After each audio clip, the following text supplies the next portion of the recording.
Alright agents, Epic Slayers here. In the Division there is a host of weapons that are simply not viable, just not good to use whatsoever, and there's only a select few weapons that you would actually use if you want to compete. In this video I want to go over the top 5 weapons I want to see remade in the Division 2. If you enjoy this video, drop a like, subscribe, all the good stuff, and let's get into it. The first weapon I want to talk about is the FAL, the FAL. Now this weapon in pretty much every other game apart from the Division is an absolute monster. It's semi-automatic, it deals high damage, and as long as you are accurate you will be dropping enemies pretty quickly.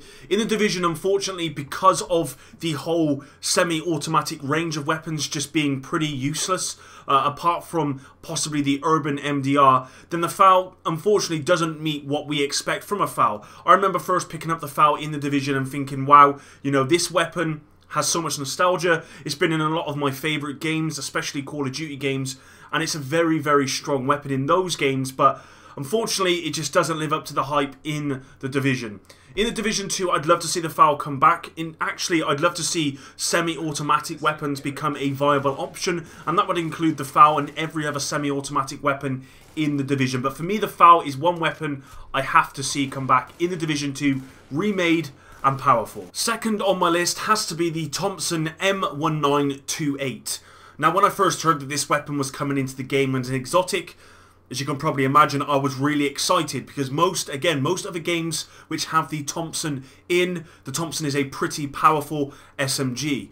Now, unfortunately, the Thompson in the Division just doesn't meet that whatsoever. It's the only weapon that has only 1 mod space, which doesn't make sense when you can have another SMG with 5 mod space, giving you far more damage and just far more versatility compared to the Thompson. And also the Thompson possibly having the worst exotic talent in the game called Carefree, which gives you an extra 11% damage when you are firing from the hip. Now, back in 1.0, that might have been okay, but in the current 1.8 of the game, or 1.8.1, hipfire has been drastically nerfed to the point where you simply cannot use it anymore, so that you are never going to get the benefit of that 11% damage. Now, the Thompson, again, in the Division, really needs to be remade for the Division 2, and it needs to be as powerful as what I expected, A, from an exotic weapon, and B, from the Thompson SMG class. So the third weapon on my list is one of my favourite weapons of all time, but unfortunately it just doesn't compete in the Division, and that's the AK-74. Now, we do have the classic AK-74 and we have the black market AK-74. It's a low rate of fire weapon, but it does high damage. Now, with update 1.8, I believe, they wanted to change it so that low rate of fire weapons could compete with high rate of fire weapons, but unfortunately it really didn't work because the lightweight M4, which is high rate of fire assault rifle, is still the best assault rifle in the game, and low rate of fire weapons just don't compete, which is a real shame because the AK-74, as I said, is a classic assault rifle, one of the most powerful assault rifles across most games that have the AK-74 in it.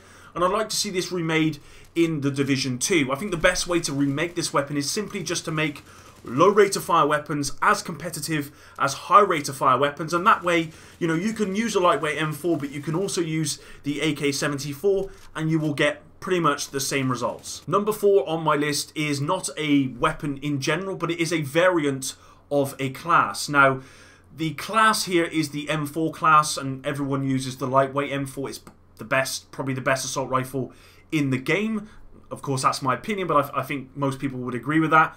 But there is a police M4, which is an amazing assault rifle, or it should be an amazing assault rifle, but unfortunately, it just loses in pretty much every department compared to the lightweight M4, which, in my opinion, doesn't make much sense. I would have expected the police M4 to be better at certain things than the lightweight M4, but I don't believe it is. I actually really like the police M4. I think it looks better than the lightweight M4, but unfortunately you just can't use it at this point. The recoil absolutely sucks. The range, I don't believe, is as good as the lightweight M4. It might just be about the same, but ultimately the recoil is so bad that there's no reason why you would choose that weapon over the lightweight M4. So I'd like to see this variant, at least if this variant does come in the Division 2, I'd like to see this variant changed, just so that it competes with the M4, and it gives, again, all I want here is just a lot more versatility in weapons, because unfortunately in the Division at the moment, there's only a handful of weapons, maybe 3 or 4 weapons that you're going to use if you want to compete, and that's not good enough when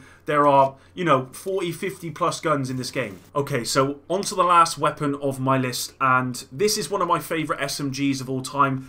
This was a classic Call of Duty SMG that when I found out was coming to the game, I was really, really excited, but unfortunately, because of the low rate of fire of this weapon, it just doesn't compete with the House, for example, or any other sort of high rate of fire SMG.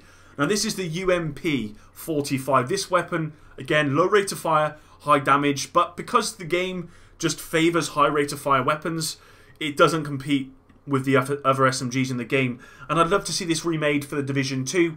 Again, the best way to resolve this issue is simply to make low rate of fire weapons compete with high rate of fire weapons to the point where, you know, it doesn't matter which one you choose. If you choose a low rate of fire weapon over a high rate of fire, it doesn't matter. You will get the same results because they output the same amount of damage over time.